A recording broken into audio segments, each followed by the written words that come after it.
Luton come onto the DBL pitch. Luton in their change strip of all orange. Confidence high in the Preston ranks, as well it might. Recent nominations for Players of the Month, Manager of the Month, speaking volumes really for this superb start to the new season.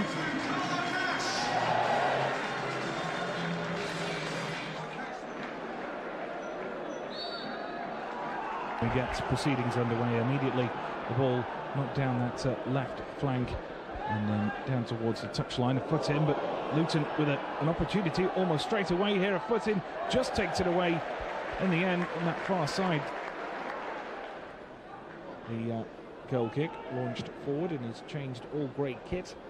Through the centre it goes. Nugent with a good flick on. Agyemang can't get there, and it's headed away by Foley, but straight to Sedgwick, and then McKenna picks up possession, plays it wide. Difficult for Hill, who's got to run back to recover the ball. Plays a good ball forward, looking for Sedgwick's run. Good ball into the centre as well. There's Nugent arriving. Oh, it's off the crossbar. Denied by the woodwork. Nugent, who managed to turn it towards target. It was a difficult take. Ball back into the centre. Another chance here for Preston. If either Pugh or Sedgwick can get on the end, it comes back out to McKenna, and he hits it over the crossbar, but denied by the woodwork there. David Nugent looking for his 5th goal of the season. It was a good ball into the centre, just slightly behind the Preston striker, who managed to turn it on target, but there was no power involved, and it just ballooned into the air and then off the woodwork.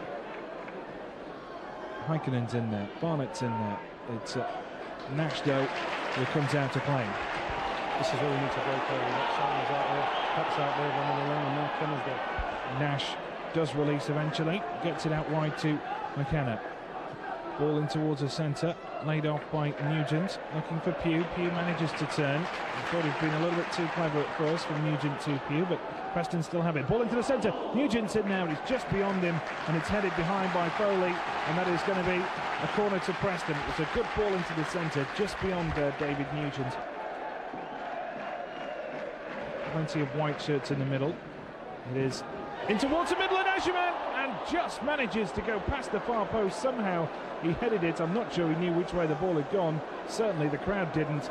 Into the ground, and organising just wide of that far post. And at the moment, Danny, it just won't go right for Preston. No, that's a big chance for us. I don't think Pat knew a lot about that.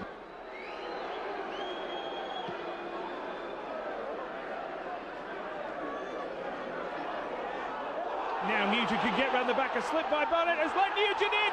He tumbles down, and no mistake this time. And will Beresford leave the pitch? Yes, he will. Beresford is dismissed. Preston have a penalty. And, well, that's how quickly games can change. David Nugent is let in by a slip from Barnett. And racing through, he's brought to the ground by Marlon Beresford. Retreats to the edge of the area. Mr. Webster is satisfied things can get back underway. Preston have a penalty. Graham Alexander steps up and sticks it into the back of the net. His 2nd penalty of the season, his 2nd goal of the season.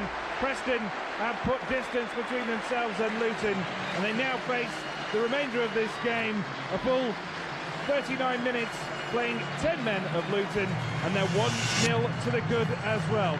Preston 1, Luton 0.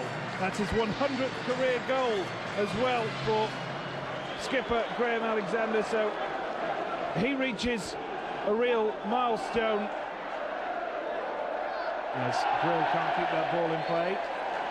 Diving to his left-hand side, it was a 4-headed ball back to him, put him in trouble, and it is going to be a Preston corner. Pugh will swing it in. On the front post, Simon Whaley.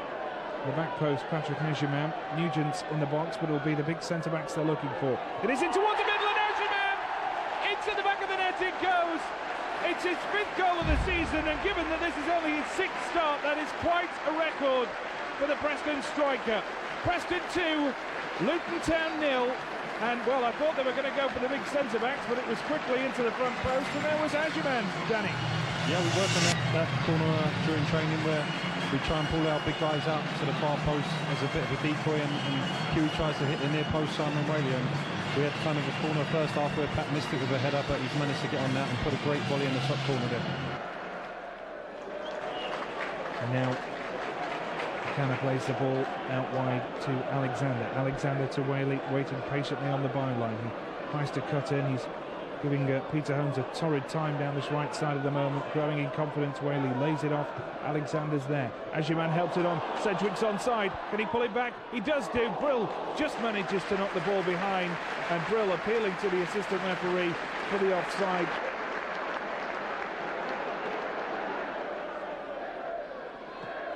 Ball in towards the centre, and there's Agyemang again, but this time headed just over Preston. Could be 3 up. And I think Nugent has just got a knock. I think possibly just studs on his boot. And word, of course, for Nugent, who won that penalty. It was great pace to get between the defenders and one-on-one with the keeper.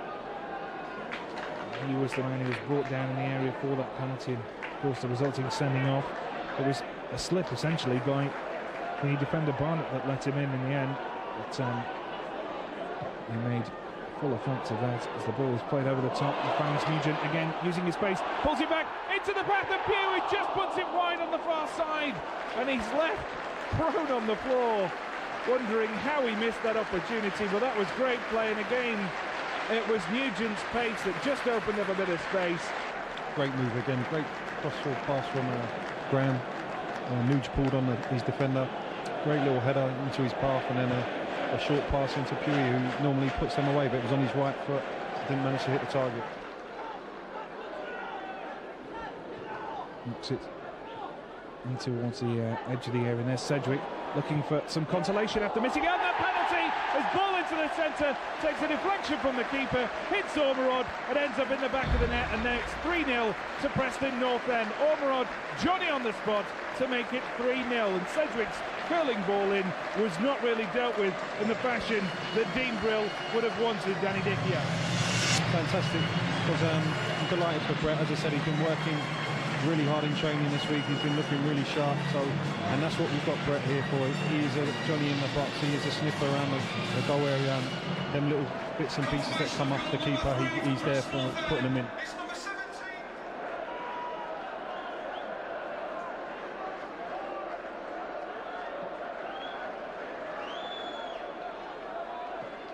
On the right hand side it goes. Alexander into the feet of Neil. And still with a left-footed effort, charge down. He wins the ball back as well, almost. Sliding in for it. And there is the final whistle from Colin Webster. And we've seen another good home victory for Preston North End. The goals coming, as we said, from Alexander from the spot. His 100th career goal coming against his former club. And then the second goal from Patrick Agyemang. All 3 goals in the second half. He tapped it home on the front post into the roof of the net. The third goal from Brett Ormerod, the substitute. Good low shot in towards the far post that was parried from Sedgwick by Dean Brill. And there was Brett Ormerod to tap the ball home and make it 3-0. First half wasn't terribly convincing. In the second half, the difference between the two sides showed. It's finished here. Preston 3, Luton 0. Paul, another 3 points, another 3 scorers. You must be a happy man. Yeah, delighted. It was a tough game today. We expected it. Credit to Luton, the way they went about it first half. They made it very, very difficult. And I don't think we started the game quite right. You know, I think it's always difficult when you've had a performance and a result like we had on Tuesday. I think there's always a feeling, and the players and maybe the fans were a little bit guilty of it turning up today and thinking it was just going to happen for us. Half time we managed to get in there and just regroup a little bit, and fortunately it was still 0-0. And the second half I thought we thoroughly deserved to win the game as comfortably as we did. How good is it to have all the strikers in such great form at the moment? It's nice. It's you know, like I say, it's obviously a good problem for the gaffer to have when everyone's playing so well, and you know, but it's pushing the lads on. Everyone's pushing each other on, and it can only be good for Preston. Danny Dickey missing today. Patrick comes in, scores. You come on, score. Danny Dickey back next week, and like you say, it's a massive headache for the manager, but you couldn't ask for a better one. Definitely not. I think every manager, it's the nicest dilemma you can have in football management, I think, and like I say, whoever's coming in, he's coming in and doing well and earning the place. So yeah, it's tough, but like I said, everyone's pushing each other on, and there's still a few injuries to come back, and hopefully that can push us further up the table. I thought Pat's worked his socks off today. He was really unfortunate last kick of the first half when he's just had a reaction header and it's gone wide. He was unfortunate with another one that's gone over the bar, but it's a great finish. He's pulled off the goalkeeper and he's got a good side foot onto it. But again, Patrick showed the qualities that he's got, and it is a great problem to have with Brett still scoring goals, Patrick getting in on the act again, Deitch in form. Maybe David Nugent might have to be dropped.